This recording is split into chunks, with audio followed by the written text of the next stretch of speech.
वसिष्ठगोत्रोद्भवस्य अखिलाण्डकोटिब्रह्माण्डनायकस्य श्रीसच्चिदानन्दस्वरूपस्य सूर्यवंशपावनस्य श्रीमदिक्ष्वाकुकुलवंशोद्भवस्य श्रीरघुमहाराजवर्मणः प्रपौत्राय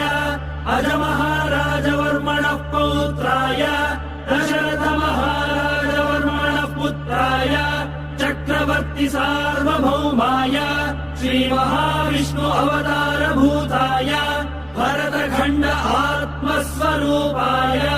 श्रीपट्टाभिरामचन्द्रस्वामिने श्रीरामचन्द्रम् सीता लक्ष्मण भरत शत्रुघ्न सहित सदा वन्दित